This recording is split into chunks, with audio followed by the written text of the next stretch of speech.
Good morning, good evening, good afternoon, earthlings, peeplings. Welcome to the channel. I want to talk about lots of things today. Let's start with jam, shall we? Strawberry jam, really? Well, I mean, good luck to the girl. Good luck to Megan if she's going to sell jam. And obviously she's not going to make it all in her own kitchen, although that would be kind of hilarious if she did. In fact, she probably could, because I don't know how much demand there's going to be. No, I'm not dissing her for doing it, but strawberry jam? Strawberry, really, of all the flavours? Because that's a real winner. Well, I know it's a popular flavour. It's not like nobody else is selling strawberry jam, is it? So, what's the deal with that? You know, I mean, she could have gone for something, I'm just being bizarre now, like avocado jam or avocado marmalade or lemon jam or so. She's got a lot of lemons in her garden, apparently, like we do.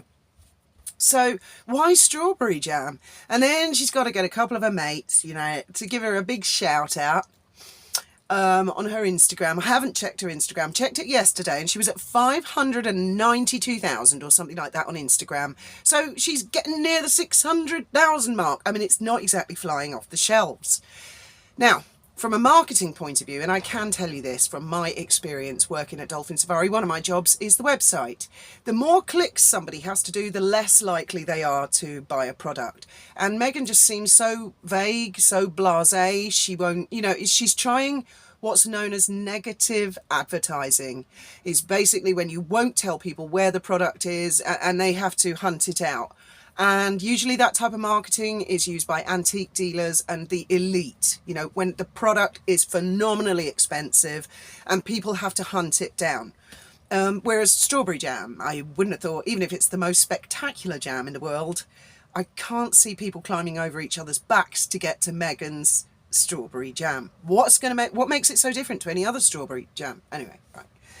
So then we come to her old man, right, who has been, well, he's been told he's got to pay costs, which about £1 million. Add all that up to all the other costs. I mean, I don't need to tell you, do the maths yourself. Even if you're a millionaire, these are eye-watering figures. And lots of people, including ignoramuses like me, that I am not a qualified legal professional. I'm just a bod like you guys. I'm just watching this show. And I could tell you he wasn't going to get leave to appeal. That he was going to be told to pay costs. I mean, even if you win a lawsuit, if you've created and called an awful lot of unnecessary hearings, you will end up having to pay for the costs for them, because why should the other side pay for it? You were the one that called the hearing, or the application as they call it. So, up shit creek without a paddle. Not even a strawberry jam paddle is the way I see it. And no, I don't believe that the royal family are going to bail him out. Not for 1 minute. He has made these decisions to use his money very, very unwisely. And you know what they say about a fool and their money. Right, now, speaking of fools, I thought I would go through a list of red flags from the sugars. Because some of you may not realise that the sugars sometimes lurk amongst us, like a sleeper sugar. So if you ever hear anybody making noises like this, these should be red flags. And I have seen sugars do this on a frequent basis. The majority of you guys, the majority of people, they just go, this is ludicrous, and they don't believe it. But there are one or two people, for one reason or another, I have no idea why, tend to buy into this crap. So, and this applies to all the Megxit channels, really. All of us Megxit channels fight each other for subs.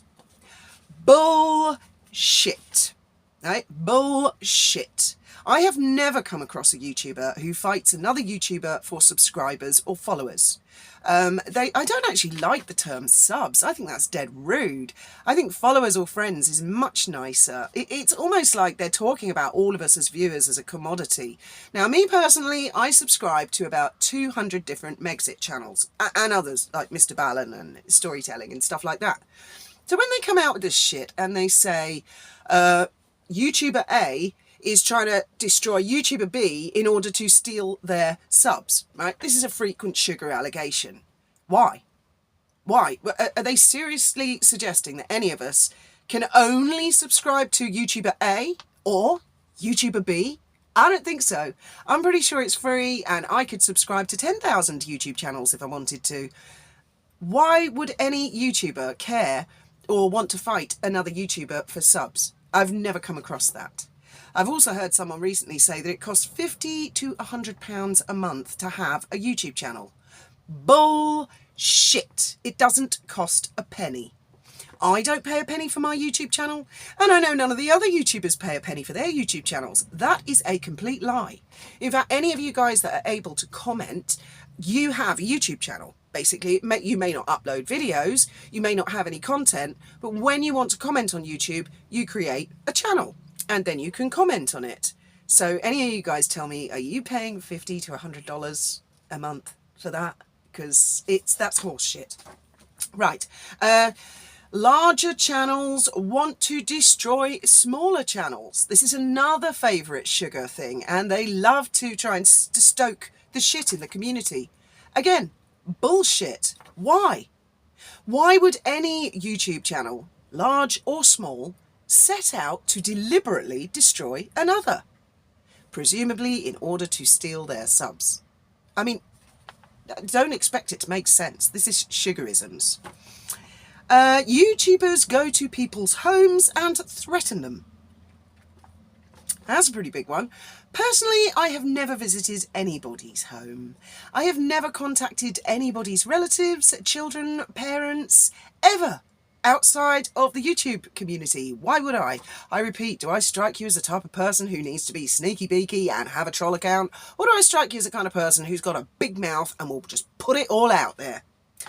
YouTubers have troll accounts on X in order to destroy other YouTubers. Well, I can't speak for other YouTubers on that, but personally, no. None of the YouTubers I know and none of my family have troll accounts in order to set out to destroy other YouTubers. And actually, again, why would they bother? YouTubers are setting each other up in order to steal their subscribers. What? Excuse my French. What the fuck? Who is setting who up and about what? These are all favourite things. YouTubers of a larger nature have fake followers. Really? Well, if they did, why don't they have millions? Why do they have, I don't know, 30,000, 80,000, 150,000? Why stop there? Why not have a million if you're going to have fake followers? Because what some deluded people tell themselves is when there are ordinary citizens who look at their behaviour and think that's a really bad behaviour, and you guys or I have the audacity to say to them, that is very bad, that is very naughty, that is cruel, don't do that, automatically we're trolls, or we are robots, or we are fake. We're fake in some way. We're out to get them. It cannot possibly be that they've got to look at their own behaviour and think, maybe I shouldn't have done that shit. Maybe I shouldn't have said that shit. Take note, sugars. I know they do. They watch every second and freeze frame of my videos. And they make all of these allegations, but never provide a single shred of evidence. Not a shred. They just put it out there. Now, I've come across a sugar recently who made a ludicrous claim that me, Graham and Trevor flew to America, apparently last week, to her house and took a picture of it outside. And then we flew all the way back to Europe.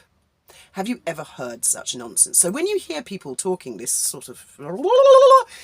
Yeah, red flag, red flag. Now, there are some people who have personal problems and probably shouldn't be on the internet. Not for me to say, that's just my advice. I personally, if I was really falling apart, I wouldn't be on the internet. But there are, unfortunately, some poor souls out there that are fragile and vulnerable.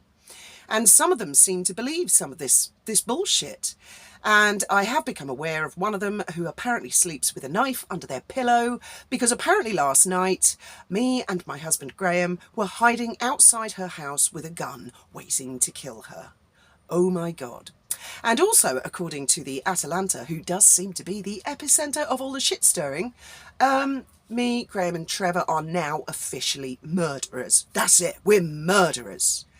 You do know, don't you, Atalanta, that in order to be arrested for murder, one has to have murdered somebody. There should be a dead body that has died of unnatural causes, and the people who've done it, you know, they kind of have to have done it in order, you know, you're quite a far cry, but feel free, keep saying it, keep saying it. We're all murderers. We're out to kill other YouTubers. It's actually getting a lot more insane ever since Blair did her live, for which I am truly grateful, and I admire the lady very much. No one ever asks about her mental health and how it affects her, but she's pretty tough.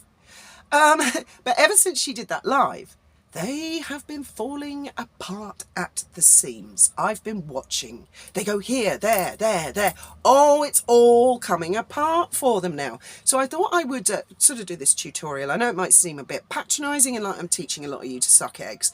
But for anybody out there who may sort of... Because we make friends on the internet, right? We're all connecting with each other and it's wonderful. I got a wonderful email from a lady this morning, just on that topic, you know, she's on the other side of the Atlantic, but isn't it lovely? The internet is a gift from Sir Tim Berners-Lee and from the Lord God, I'm sure. So we can all connect and communicate with each other and talk to each other. We're from all different parts of the world. But the internet does have a downside to it, of course, because then there are people who are damaged. There are people who are unwell.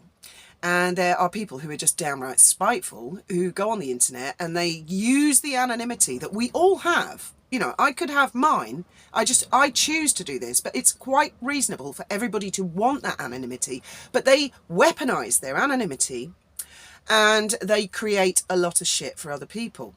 I hasten to add, at the moment, you know, oh yes, this wardrobe.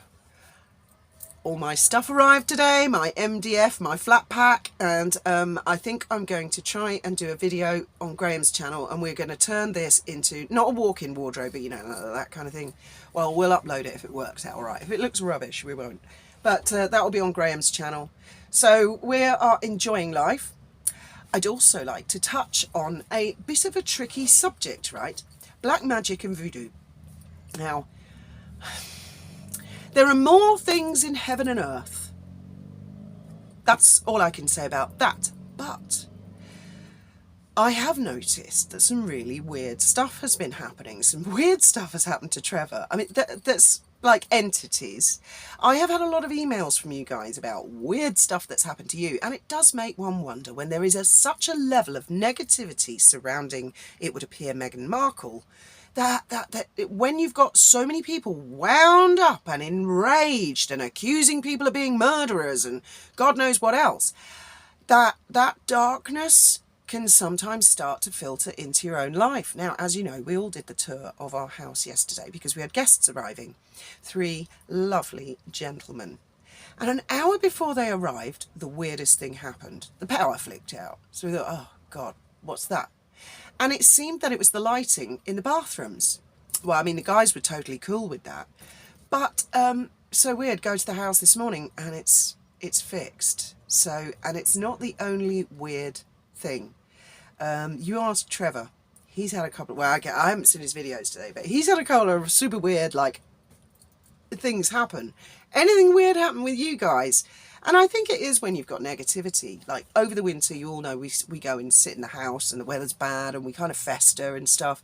And I am a believer that when there is darkness, like, you know, when you're in your house, if you've got some clutter in a corner that you never really get round to sorting or cleaning, I do believe that, like, ooh, call me crazy. And so always in the spring, just when we're getting ready to get the house ready and I strip everything and clean everything, I can actually feel my mood lift. You know, it's like a cleaning out, a flushing out. Anyway, I thought I'd get all Mystic Meg there for you. Just to end the video off. Hopefully the wardrobe will go well. Well, we'll see. And I can guarantee you I'm not going to visit anybody, any other YouTubers' homes and hide outside behind the bins with a gun, and neither is my husband. And if you do hear any lunacy like that, please accept it for the lunacy that it is. I don't know if these people are lying or if they actually believe their own bullshit. Well, fuck knows. You guys know what the sugars are like. I do feel it's all coming to an end. It's all like revving up, isn't it? As always, thank you very much for listening and hopefully see you later with a good wardrobe.